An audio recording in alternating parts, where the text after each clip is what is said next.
Get ready, please. 5 seconds.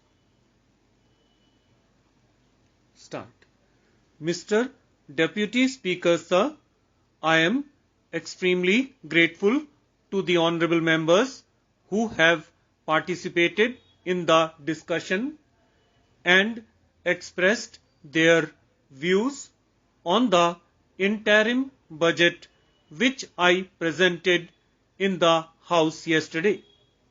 We have had a fruitful discussion on this subject. This is a routine exercise. The House is aware that I have come with the interim budget and I am pleading with the House to pass the vote on account for 4 months under very exceptional circumstances. I would like to place on record that what I have presented to the House is not my own creation. This government cannot be held responsible for what has transpired in the year which is going by. There was another government in power.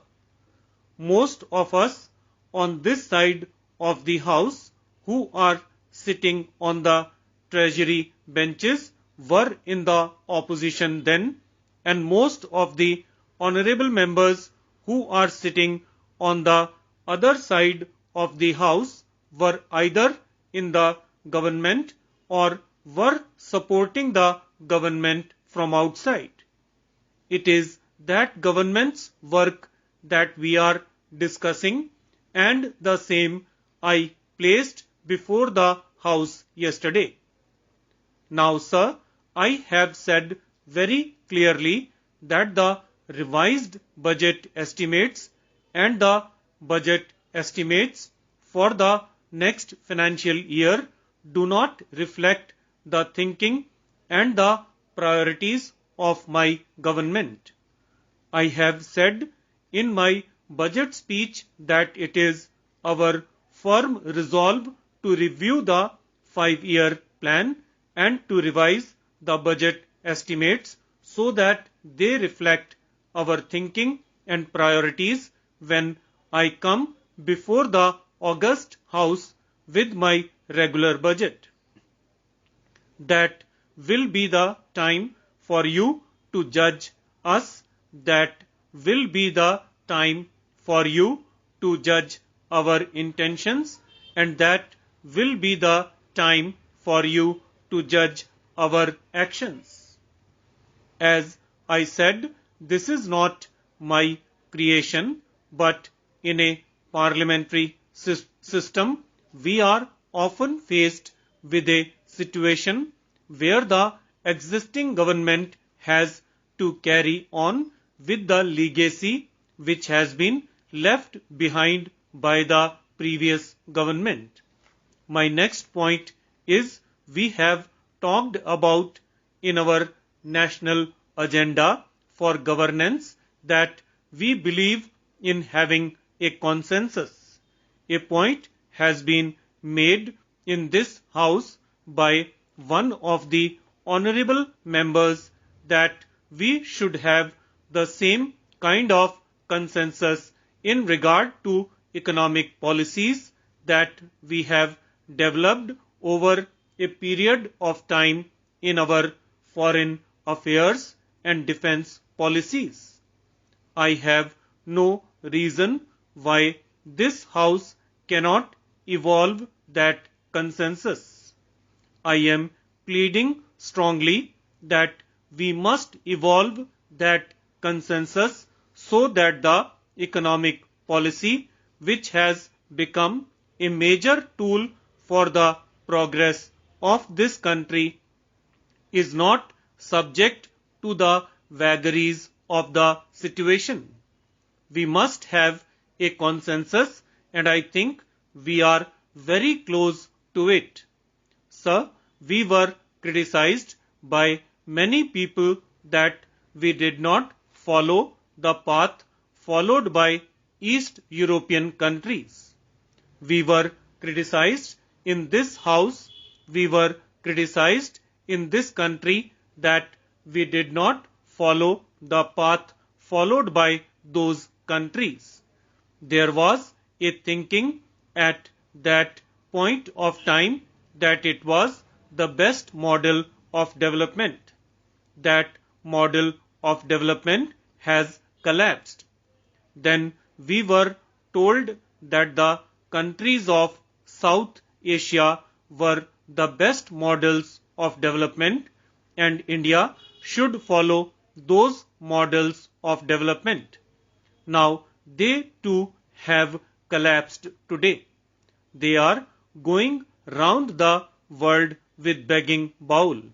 Therefore, I would like to emphasize before this house that the only model of economic development that India can follow is the Indian model of development. There is no model in the world which India can follow successfully except the model which we must devise ourselves on the basis of the concepts which have been handed down to us by the great leaders of the past. If we do that, then consensus building will not be difficult. The honorable members have talked about foreign investment. I hope the honorable members are aware that foreign investment at the best of time has played only a marginal role in our economy. I have absolutely no hesitation in stating on behalf of the government that my government welcomes the foreign investment. But this kind of investment in India is welcome in certain areas which we call priority areas, including infrastructure. We are not interested in areas where we do not need it and they are interested to come to our country for their own profit. Unfortunately, I do not have the time to go into the details. The demand for level playing field by the Indian industry has arisen not from our party, but it was raised by the Indian industry itself. I am not saying that we believe in the level playing field also, but I have said and I would like to say on the floor of this house that this government should not accord to the foreign investors any privilege or any concession which is not available to the Indian industry. This point has been discussed in the cabinet and the same view is expressed in the President's address to both the houses of Parliament. Sir, some honorable members have made a number of points during the discussion of the budget in the House.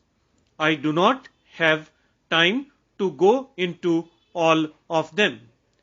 I plead to the honorable members to bear with me.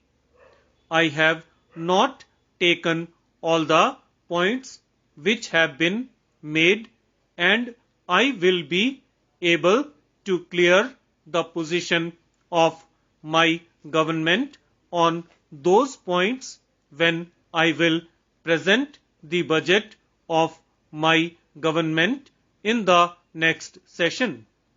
In that budget, our government's thinking for the development of the country may be seen in every field, especially for the poor people who live below the poverty line and the farmers of the country.